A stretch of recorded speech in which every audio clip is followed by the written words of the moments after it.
Hi everyone and welcome to Sultan Sanctuary NG Plus walkthrough. This is part 11 and we're gonna fight another boss fight at the end of this video. It's not a difficult boss fight. I think it's one of the easiest boss fights in the game. Nevertheless, at NG Plus, I actually can get killed by anything in 2 hits, especially bosses. I kind of wanted to talk, this is not a long video, and I always talk about other shit than the gameplay, except some cases that I actually need to explain something. I wanted to talk a little about Siege of Dragonsphere.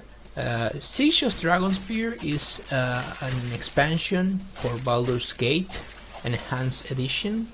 First of all, I'm going to state that maybe you don't know me and you haven't heard a lot of my video games that I played in the past. I played Baldur's Gate 1 and 2 when they actually released, and I was a kid. I grew up playing RPGs mainly on PC. My favorite game of all times is Planescape Torment, which I think is one of the best games ever, if not the best game ever. I'm a big fan of old school games. I really like the new trend of indies that are kind of roguelike, and especially Obsidian that made such an incredible game like Pillars of Eternity, and the expansion, The White March, which is excellent. And I have to admit, I kind of feel when Baldur's Gate Enhanced Edition by Beamdog released, I kind of wanted to buy it and play it. But Baldur's Gate and Baldur's Gate 2, which is my favorite, is one of those games that if you're into it, you're into it for the story, you're into it for the writing and the characters. Such a beautiful characters. In fact, one of the best characters ever is in Baldur's Gate 2. You can realize now why I have a problem with this fucking expansion. First of all, I want to give a background that I grew up with these fucking games. I grew up with RPGs mainly. They were my main source of entertainment because I always valued more story and character development in a video game and actual gameplay. The options and the selections of decisions and exploration and combat. It might seem very old for a gamer nowadays, a game like Baldur's Gate, I mean, because of some people might call it archaic combat. I don't really fucking care. I think the combat per turn, strategic combat, is still a thing, and there are a lot of people who prove that with the recent events portrayed in Divine Divinity, which sold really great, and with Pillars of Eternity, which I think is the new Baldur's Gate. Maybe not as great as Baldur's Gate 2, which is a fucking amazing game, or Planescape, which by the way is going to be there's going to be a new Planescape, which is called Planescape Numenera. And I'm really fearful for that, and also happy but fearful mainly. Yeah, because they fuck everything, man. How can I put it? They really fuck everything. So let's get into the subject already. So these fucking people who with no effort grabbed old games like Baldur's Gate and Baldur's Gate 2 and released an enhanced, quote-unquote enhanced edition, which is mainly the same game, new graphic settings and new bugs. By the way, the games do crash a lot, much more than the old versions. They decided to fucking create like the worst idea ever. Like from the get-go, they decided to create a DLC for Baldur's Gate, a DLC written now in normal times. There was a major shitstorm on the internet with this fucking DLC, Siege of Dragonsphere. Not because it costs $20 and it's a piece of fucking trash, not because the story is horrible, not because the characters are hideously bad written and one-dimensional, and not because they actually ruined the best character of Baldur's Gate, which is Minsk.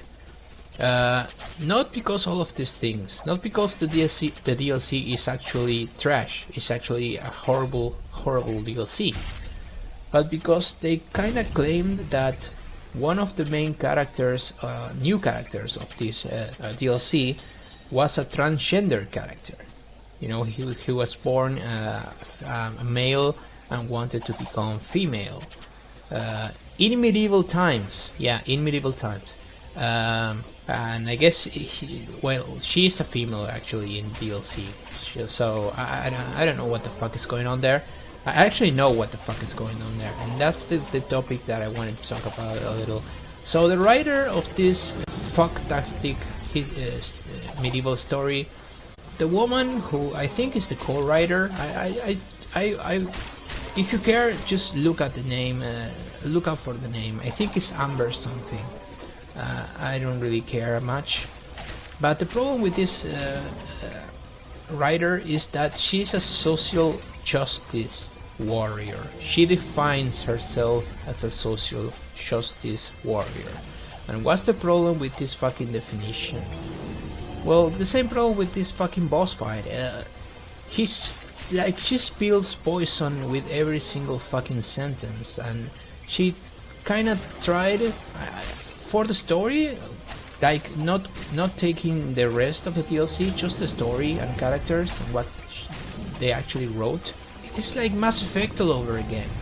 I have no problem and no beef with people who like claim themselves to be feminist or social warriors, which I don't.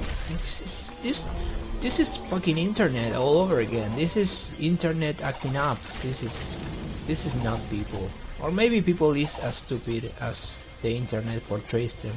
I don't know, but yeah, she kinda wrote in a gay character and a bisexual character and a transgender character, and they kinda, you know, went full on politically correct with the DLC in medieval times, in fucking medieval times.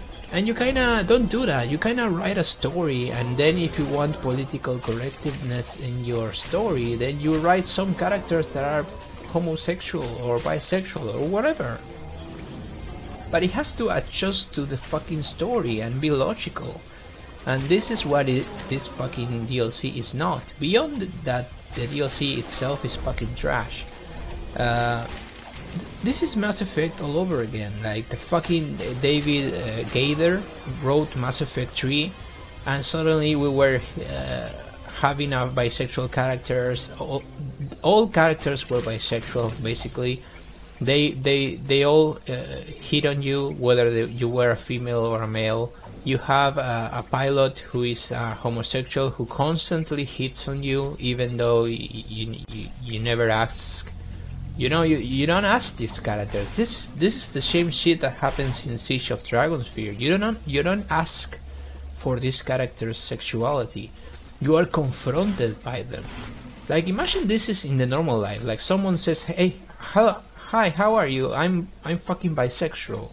Hi, how are you? I'm homosexual." Like, this is not how social. This is not how it's supposed to work. You're supposed to write a fucking story, and then if you want social justice, I guess put some characters in it, but give it a fucking context. Put it in a fucking context.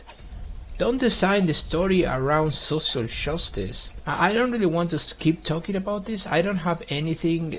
I don't fucking care what sexuality you are or whatever. I just want a good story, and that is what this DLC is not. And they try to masquerade the failure of this DLC like the people was complaining about Nesina, which is the transgender character. Like people would actually complain about a transgender character ruin an entire DLC. And this fucking writer, this social justice writer, Jesus Christ, what the fuck did they did to one of my favorite sagas in the story, the history of games? What the fuck did they do with Minsk and with Baldur's Gate? Why the fuck do these people have the rights to write a story in Baldur's Gate? Why? When? How? How can these people release a DLC for such an excellent game from the 90s? I'm gonna stop talking now. So this was part 11, guys. We just defeated a horrible boss fight, and I'll see you in part 12.